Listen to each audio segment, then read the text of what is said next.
صاحب وعلیکم السلام ورحمۃ اللہ وبرکاتہ۔ عبداللہ بھائی، اللہ آپ کو سلامت رکھے اور ہمارے سامعین کو بھی سلامت رکھے اور ہم آمین سب کے ساتھ میں خیر کا معاملہ فرمائے۔ آمین اللہم آمین۔ مولانا صاحب آپ بھی خوش رہا کریں، آپ مسکراتے ہوئے ماشاء اللہ ماشاء اللہ ماشاء اللہ آپ بہت اچھے لگتے ہیں۔ اللہ تعالی ہم سب کو خوش رکھے۔ آمین آمین۔ آج مولانا صاحب تمہیدی گفتگو کرنے والے ہیں، جی تو مولانا صاحب کیا کہیں گے اس بارے میں؟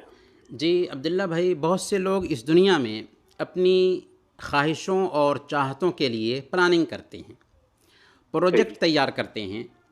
پروجیکٹ چاہے تجارتی ہو یا غیر تجارتی ہو، اس کی کامیابی انسان کی ہمت اور حوصلہ پر ڈپینڈ کرتی ہے۔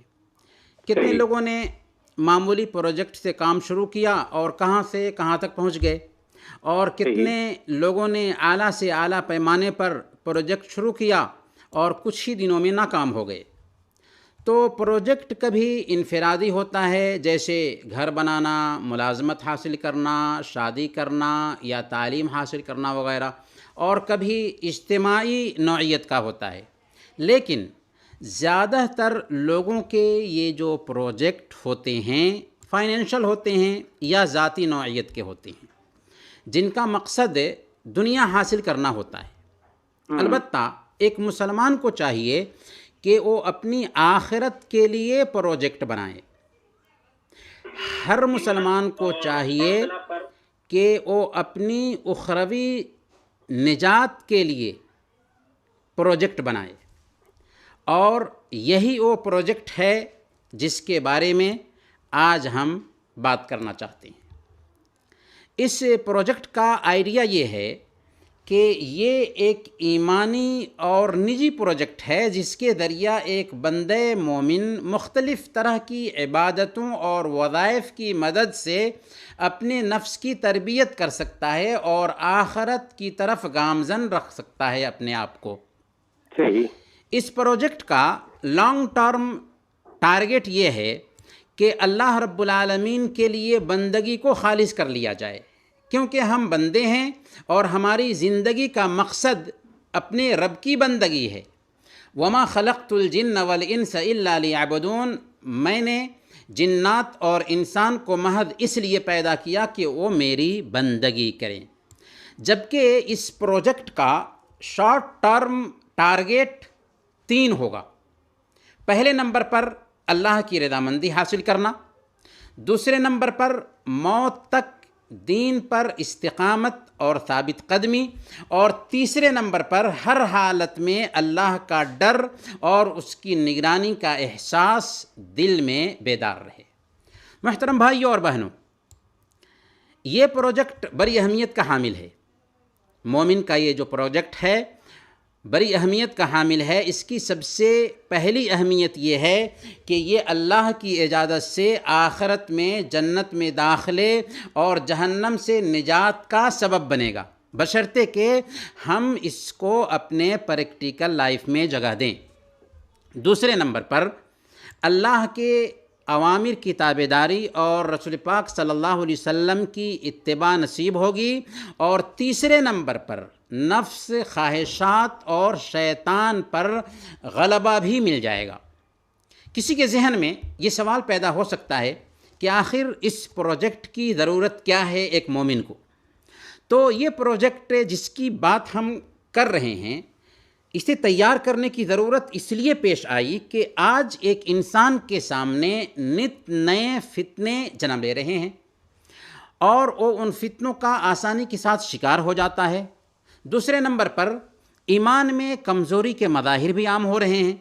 ہم دیکھتے ہیں کہ لوگ دنیا میں مگن ہیں، ان میں شرک اور بدعت کا غلبہ ہے، نمازوں سے لاپرواہی برتتے ہیں، شریعت کا پاس و لحاظ نہیں رکھتے، اس لیے اس پروجیکٹ کی ضرورت ہے۔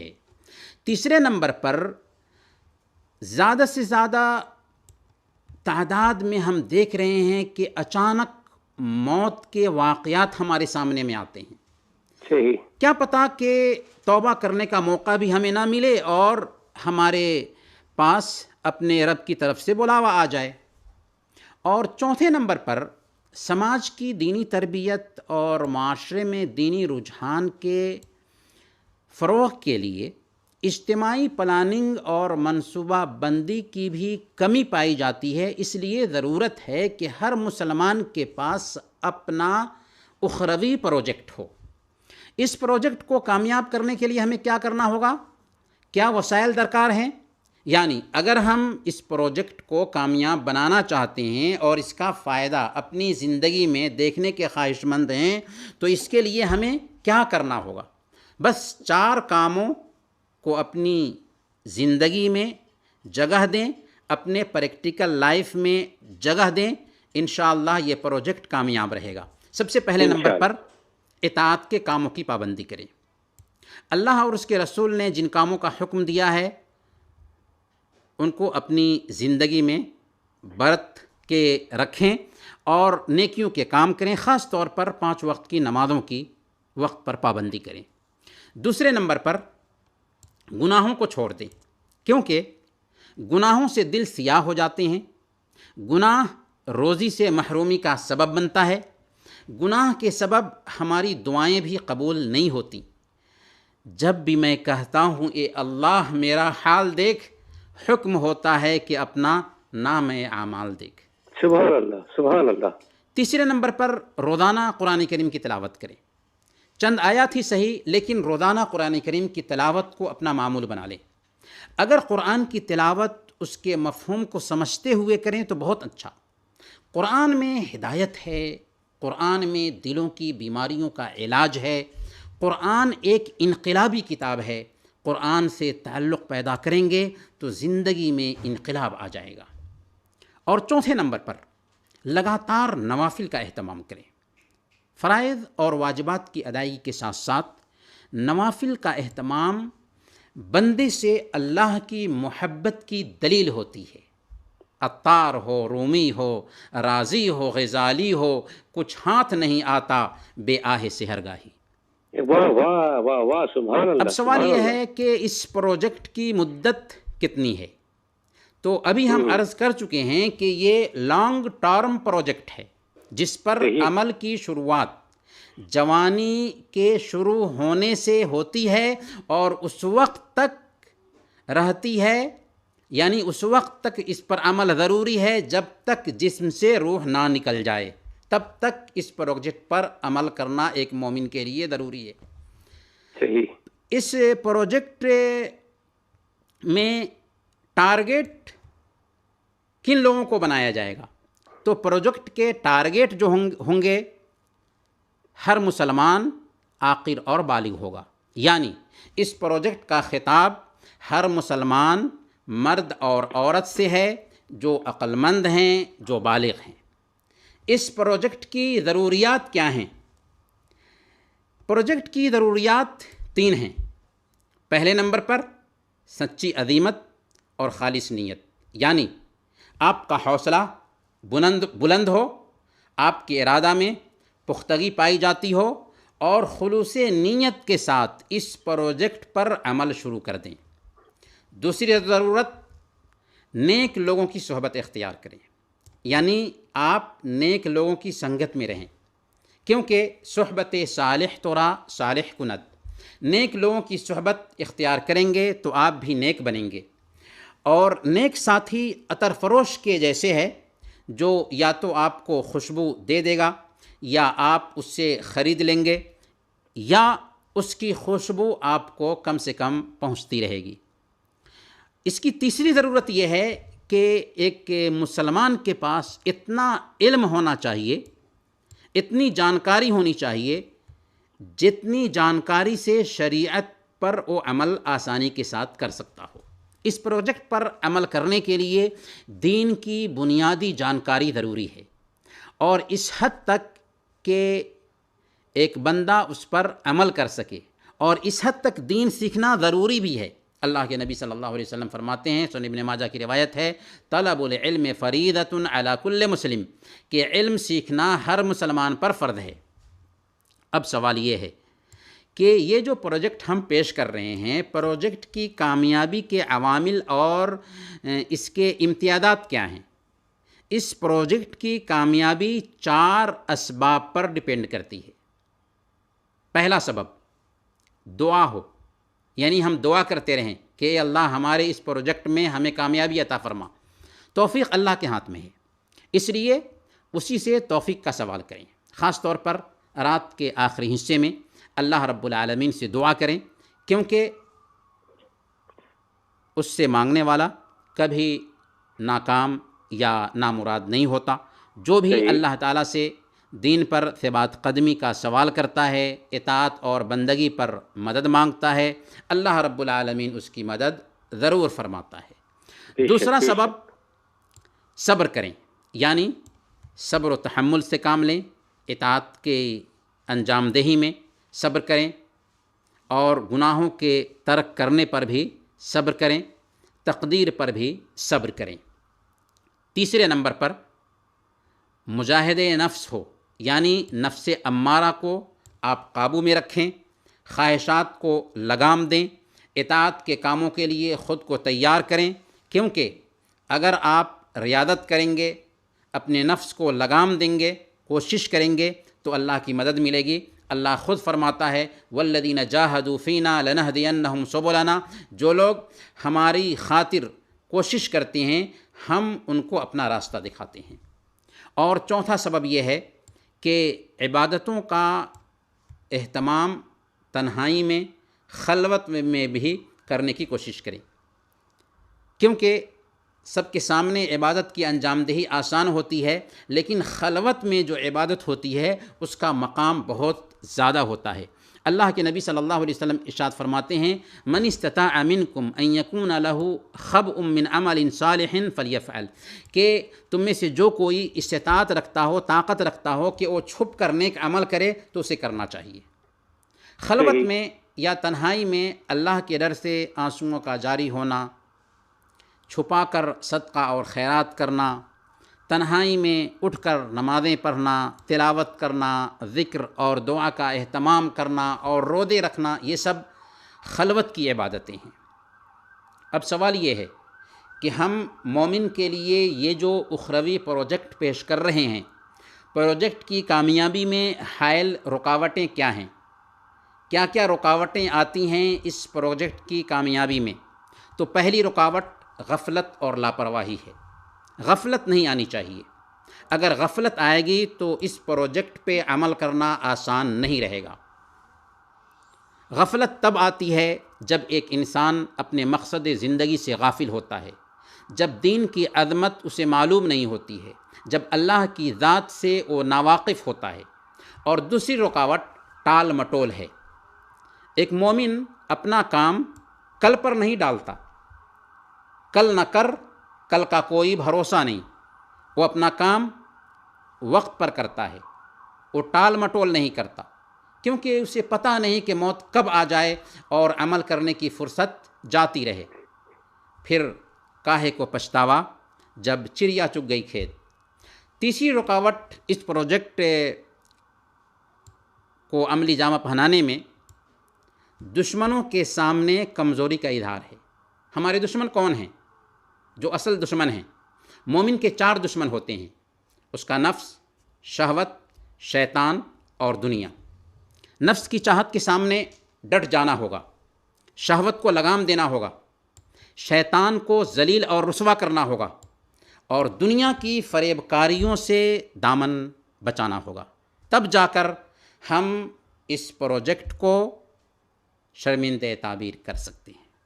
ہم اخیر میں اللہ سے دعا کرتے ہیں کہ اللہ تعالیٰ آخرت کے اس پروجیکٹ میں ہمیں کامیابی عطا فرمائے. آمین یا رب العالمین. اللہم آمین، اللہم آمین. بہت خوب مولانا صاحب، ماشاء اللہ بہت تفصیل سے آخروی پروجیکٹ کے بارے میں آپ نے بتایا، اور اس میں بہت ساری باتیں سننے اور سمجھنے کی باتیں تھیں. خاص طور پہ کیا پروجیکٹ لے کر آپ جا رہے ہیں، اس کے اندر ایک معمولی سے سوالات بھی جنم لیتے ہیں.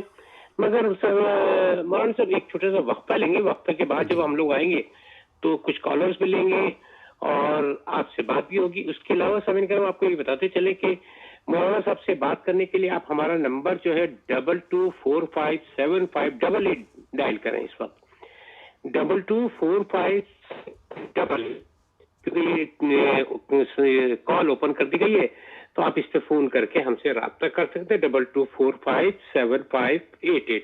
ایک وقفے کے بعد دوبارہ واپس آتے ہیں.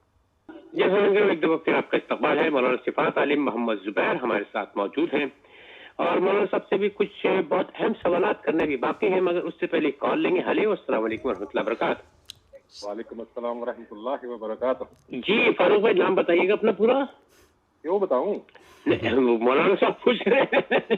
کیا پوچھیں گے مولانا صاحب؟ جب آپ نے بتا دیا تو پھر مولانا صاحب. چلے مولانا صاحب کیا پوچھیں گے آپ مولانا صاحب سے؟ مولانا صاحب سے 2 سوال پوچھنے ہیں. جی جی جی. ایک سوال تو یہ ہے کہ یعنی کن چیزوں سے، کون سی چیزوں سے وضو ٹوٹ جاتا ہے؟ ہاں ہاں، کیا بات ہے، واہ واہ. یعنی کہ ایک ہوتا ہے نا کہ انسان نے وضو کیا، سمجھ گیا. ہاں آگے چلے. میں مثال تو دینا چاہتا ہوں بس کہ گالی نکل گئی منہ سے یا کسی یعنی غیر محرم کو دیکھ لیا. اس کے علاوہ باقی اور بھی بتا دیں.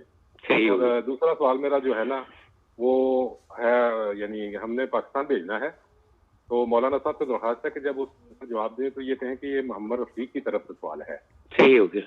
وہ یہ ہے کہ جب کوئی مر جاتا ہے تو ہمارے ہاں آپ کو پتا ہے کہ کل کا 10ویں کا 40 کا ختم دوڑتے ہیں. صحیح. اس کی اسلام میں کیا حیثیت ہے یہ ذرا بتا دیں، کیونکہ وہ پاکستان بتانا چاہتے ہیں، کئی لوگ نہیں مانتے. صحیح. تو ذرا وضاحت سے بتا دیں گے تو مہربانی ہوگی. بہت اچھے، بہت صاحب اچھا سوال کا جواب دیتے ہیں. ٹھیک ہے، خیر. بہت شکریہ، بہت شکریہ. مولانا صاحب آپ نے دونوں سوال سمجھ لیے. ایک سوال اور ہے، محفوظ علی ہم سے پوچھ رہے ہیں مولانا صاحب.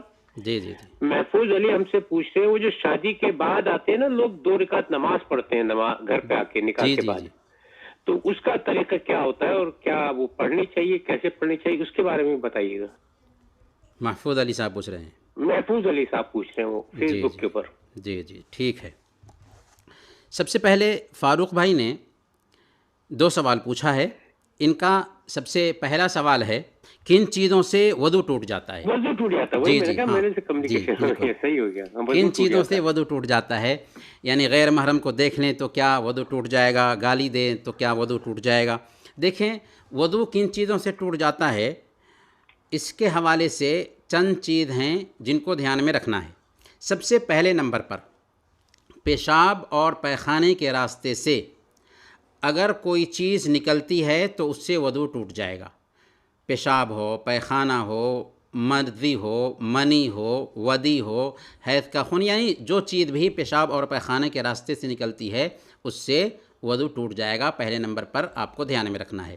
دوسرے نمبر پر نیند سے وضو ٹوٹ جاتا ہے، اور نیند سے مراد وہ نیند ہے کہ جس سے ایک انسان کو اپنے بدن پر کنٹرول نہ رہے. یعنی اگر اونگ ہے تو اس سے وضو نہیں ٹوٹتا بلکہ نیند سے وضو ٹوٹتا ہے.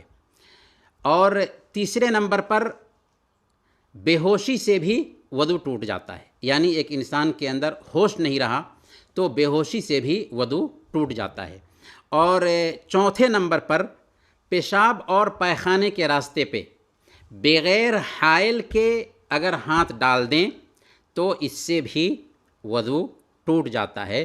اور 5ویں نمبر پر اونٹ کا گوشت کھانے سے وضو ٹوٹ جاتا ہے. بعض علماء کہتے ہیں کہ اس سے وضو نہیں ٹوٹتا، لیکن صحیح مسلم کی ایک حدیث ہے جس میں اللہ کے نبی صلی اللہ علیہ وسلم سے پوچھا گیا کہ اگر ہم بکری کا گوشت کھائیں تو کیا وضو کریں. آپ نے کہا کہ اگر چاہو. آپ سے پوچھا گیا کہ اگر اونٹ کا گوشت کھائیں تو وضو کریں. آپ نے فرمایا توضأ من لحوم الابل، کہ اونٹ کا گوشت کھانے سے وضو کرو. اس لیے یہ 5 چیزیں ہوئیں جن سے وضو ٹوٹ جاتا ہے.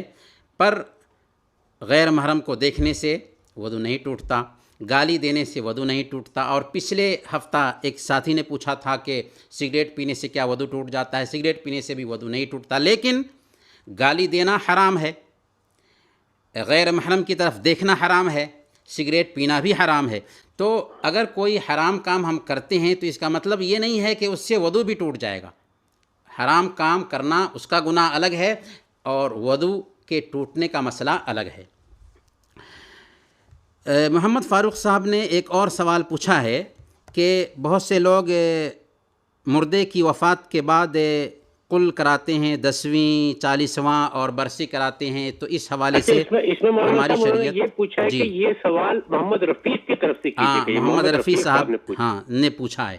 جی تو اس حوالے سے ہم یہ عرض کریں گے کہ ہمارے نبی محمد الرسول اللہ صلی اللہ علیہ وسلم کی زندگی میں آپ کی بیویاں وفات پائیں، اللہ کے نبی صلی اللہ علیہ وسلم کی زندگی میں آپ کے بہت سارے صحابہ وفات پائے، آپ کی زندگی میں بہت ساری صحابیات وفات پائیں، آپ کی زندگی میں آپ کی بیٹیاں وفات پائیں، لیکن کہیں بھی ہم کو نہیں ملتا ہے کہ کسی کا تیجا کیا ہو، کسی کا 10واں کیا ہو، کسی کا 40واں کیا ہو، کسی کی برسی منائی ہو، نہیں ملتا ہم کو۔ آپ سوچئے کہ کیا یہ باتیں اتنی مشکل تھیں کہ حدیثی کتابوں میں نہیں آ سکتی تھیں؟ جب یہ کام اچھا ہوتا تو اللہ کے نبی صلی اللہ علیہ وسلم بتائے ہوتے نا۔ اس سے پتہ یہ چلا کہ ان چیزوں کی ضرورت نہیں ہے۔ جن چیزوں کی ضرورت ہے مردوں کو ثواب پہنچانے کے لیے، وہی کام ہمیں کرنا چاہیے اور اسی کو اختیار کر کے ہم مردوں کو ثواب پہنچا سکتے ہیں۔ اللہ کے نبی صلی اللہ علیہ وسلم نے صحیح مسلم کی روایت کے مطابق بیان فرمایا کہ اذا مات الانسان انقطع عنه عمله الا من ثلاث صدقۃ جاریۃ او علم ينتفع به او ولد صالح يدعو له، کہ جب ایک بندہ مر جاتا ہے تو اس سے عمل کا سلسلہ کٹ جاتا ہے، البتہ 3 چیزیں باقی رہ جاتی ہیں جن کا ثواب بندے کو ملتا رہتا ہے، یعنی صدقہ جاریہ، علم جس سے فائدہ اٹھایا جائے، اور نیک اولاد جو اس کے لیے دعا کرے۔ ہم لوگ دعا نہیں کرتے اپنے مردوں کے لیے۔ حدیث میں تو یہ کہا جاتا ہے کہ مرنے کے بعد ایک بندے کے درجات بلند کیے جاتے ہیں، تو بندہ پوچھتا ہے کہ اللہ میرے درجات کیوں کر بلند کیے جا رہے ہیں؟ تو کہا جاتا ہے کہ بدعائے ولدک من بعدک، تیرے بعد تیری اولاد جو ہے نا تیرے لیے دعا کر رہی، اس لیے تیرے درجات بلند کیے جا رہے ہیں۔ اس لیے مردوں کو ثواب پہنچانے کے لیے جو کام بتایا گیا ہے اسی کو اختیار کرنا چاہیے۔ بہت اچھا جی، محفوظ علی صاحب نے پوچھا ہے کہ نکاح کے بعد 2 رکعت نماز جو ادا کی جاتی ہے اس کا طریقہ کیا ہوگا؟ جب شادی ہو تو مصنون طریقہ یہ ہے کہ آپ اپنی بیوی کے پاس جائیں تو بیوی بھی باوضو ہو یا وضو کر لے اور آپ بھی وضو کر لیں اور دونوں نماز پڑھیں۔ طریقہ کیا ہوگا نماز ادا کرنے کا؟ آپ کی بیوی آپ کے پیچھے میں ہوگی اور آپ آگے میں ہوں گے، آپ امامت کرائیں گے اور آپ کی بیوی آپ کے پیچھے آپ کے ساتھ نماز ادا کرے گی۔ کیونکہ جب ایک عورت اکیلی مرد کے پیچھے نماز ادا کر رہی ہو تو بازو میں نہیں کھڑی ہوتی بلکہ پیچھے میں کھڑی ہوتی ہے، اور پیچھے میں کھڑی ہونے کے باوجود اس کو جماعت کا ثواب ملے گا۔ سبحان اللہ۔ تو یہ سنت ہے، اس لیے یہ عمل بھی کرنا چاہیے تاکہ ازدواجی زندگی کی جو شروعات ہو وہ اللہ کے دین کو فالو کرتے ہوئے ہو، نبی پاک صلی اللہ علیہ وسلم کے اسوہ کو اپناتے ہوئے ہو، تو بہت بہتر طریقہ ہوگا۔ سبحان اللہ مولانا صاحب، بہت اچھا لگا، بہت خوشی ہوئی۔ اور اب 1-2 چھوٹی چھوٹی سوالات اور بھی ہیں کہ کیا کچھ اوقات ممنوع بھی ہوتے ہیں جن میں نمازیں اگر چھوٹی فرض نمازیں بھی نہیں پڑھنی چاہیے؟ کچھ ایسے ممنوع اوقات ہوتے ہیں؟ جی، ممنوع اوقات جو ہیں، زوال کا ٹائم ہے، زوال کا ٹائم کی بات جی ممنوع اوقات جو ہوتے ہیں نا وہ 3 ایسے اوقات ہیں جن میں نماز پڑھنا منع ہے۔ صبح کی نماز کے بعد سے سورج نکلنے تک، یہاں تک کہ 1 نیزہ کے برابر سورج ہو جائے، یعنی تقریباً 15 منٹ کا یہ وقفہ ہوتا ہے۔ اسی طریقے سے سورج جب ٹھیک سر کے سامنے ہو، یہاں تک کہ سورج ڈھل جائے، تو اس وقت بھی نماز پڑھنے سے منع کیا گیا ہے، اور یہ مدت بھی تقریباً 15-20 منٹ کے اندر کا ہوتا ہے۔ اور تیسرے نمبر پر عصر کے بعد سے سورج ڈوبنے تک، یہ 3 ایسے اوقات ہیں جن میں نماز پڑھنے سے منع کیا گیا ہے۔ کوئی دوسری نماز؟ ہاں، نفلی نمازیں۔ البتہ اگر ہماری نماز چھوٹ گئی ہو تو ان نمازوں کی قضا ان ممنوع اوقات میں بھی کی جا سکتی ہے۔ یہ بات ہوئی، ماشاءاللہ، سبحان اللہ۔ اور یہی جمہور اہل علم کا قول ہے، کیونکہ حدیث ہے کہ من نام عن صلاۃ او نسیها فلیصلیها اذا ذکرها لا کفارۃ لها الا ذلک، کہ اگر کوئی آدمی نماز سے سویا رہ جائے یا بھول جائے تو جب اس کو یاد آئے تبھی اسے ادا کر لے۔ البتہ کچھ اہل علم یہ کہتے ہیں کہ جو تنگ اوقات ہیں، یعنی 5 اوقات ایسے بنتے ہیں جن میں نماز پڑھنا منع ہے، لیکن ان میں سے 3 اوقات بالکل تنگ ہیں، جیسے سورج جب نکل رہا ہو، سورج جب ڈوب رہا ہو اور سورج جب سر کے سامنے ہو۔ تو ان وقتوں میں جو بالکل تنگ وقت ہیں فرض نماز کی ادائیگی نہیں کی جائے گی اگرچہ قضا نماز ہو۔ رہی بات عصر سے مغرب تک کے بیچ یا فجر کے بعد سے سورج کے نکلنے تک، تو اس میں اگر قضا نمازیں ہیں تو ادا کی جا سکتی ہیں۔ کہنے کا مطلب یہ ہے کہ اس بات کی گنجائش پائی جاتی ہے کہ ممنوع اوقات میں بھی فرض نمازیں جو چھوٹ گئی ہوں انہیں ہم ادا کر لیں۔ ماشاء اللہ، سبحان اللہ۔ اچھا مولانا صاحب، ایک چھوٹا سا سوال اور بھی ہے کہ وہ ایک مریض ہے جسے فالج کی وجہ سے وہ نہ اٹھ سکتا ہے نہ بیٹھ سکتا ہے، تو پھر وہ نماز کیسے پڑھے گا؟ جی، سب سے پہلے تو ہم یہ دعا کریں گے اللہ تعالیٰ انہیں شفاء عاجلہ کاملہ نصیب فرمائیں۔ یاد رکھیں کہ جہاں تک کہ جان میں جان ہے کسی بھی حالت میں نماز معاف نہیں۔ ایک بندہ بیمار ہے، اسلام نے وہاں پر بیمار کی رعایت ضرور کی ہے، لیکن جب تک ہوش اور حواس باقی ہے تب تک اس کے اوپر نمازیں فرض ہیں۔ البتہ اسلام رعایت یہ کرتا ہے کہ اگر وہ وضو نہ کر سکتا ہو تو تیمم کرا دیا جائے، اگر مریض ہے اس کے کپڑے بھی گندے ہیں اور بار بار کپڑے گندے ہو جاتے ہیں تو اسلام یہاں تک حکم دیتا ہے کہ اس کپڑے میں ہی، گندے کپڑے میں ہی اس کو نماز پڑھ لینا ہے اور اس کی نماز ہو جائے گی۔ برکیف ایک بندہ اگر بیٹھ کر کے نماز نہیں پڑھ سکتا، سو کر پڑھ سکتا ہے۔ سو کر بھی یعنی اس کو مشکل ہو رہی ہے تو بالکل سوئے ہوئے آنکھ کے اشارے سے نماز کی ادائیگی کر سکتا ہے۔ اس کی دلیل کیا ملتی ہے؟ صحیح بخاری کی ایک حدیث ہے، حضرت عمران بن حسین رضی اللہ تعالیٰ عنہ ایک مرتبہ اللہ کے نبی صلی اللہ علیہ وسلم کے پاس آئے اور انہوں نے کہا کہ یا رسول اللہ مجھے بواسیر کی بیماری ہے، نماز کے حوالے سے میری رہنمائی کیجئے۔ تو آپ نے فرمایا تھا صلی قائما فإن لم تستطع فقاعدا فإن لم تستطع فعلى جنب، کہ کھڑے ہو کر نماز ادا کرو، اگر کھڑے ہو کر نماز ادا نہیں کر سکتے تو بیٹھ کر پڑھو، اگر بیٹھ کر نہیں پڑھ سکتے تو پہلو کے بل پڑھو۔ بہرکیف ہر حالت میں نماز کی ادائیگی کرنی ہے۔ اللہ فرماتا ہے فاتقوا اللہ ما استطعتم، جس حد تک ہو سکتا ہے اللہ سے ڈرو۔ اگر ایک بندہ اتنا بیمار ہے کہ اس کی گندگی بھی صاف کرنے والا کوئی نہیں ہے، اس حالت میں بھی اس کے لیے نماز پڑھنا ضروری ہے، اگرچہ اس گندے کپڑے ہی میں کیوں نہ ہو۔ بہت بہت شکریہ مولانا صاحب۔ ایک چھوٹا سا وقفہ لیں گے مولانا صاحب، اس کے بعد پھر آپ سے ایک کال لیں جی جیسا پھر آپ کا استقبال ہے، اور آپ کو یہ بتاتے چلیں کہ ہمارے ساتھ ایک کالر بھی موجود ہے۔ ہیلو، السلام علیکم۔ وعلیکم السلام جناب، کیا حال چال ہے آپ کے، کیسے ہیں؟ الحمدللہ۔ جی بولیے، کیا نام ہے آپ کا؟ جی میرا نام ابو عمر کماریہ ہے۔ جی جی ابو عمر بھائی، مولانا صاحب سے کیا پوچھیں گے؟ جی مولانا صاحب سے پوچھنا ہے، یہ جو انہوں نے اوقات بتائے ہیں اس میں تحیہ المسجد پڑھ سکتے ہیں یا نہیں؟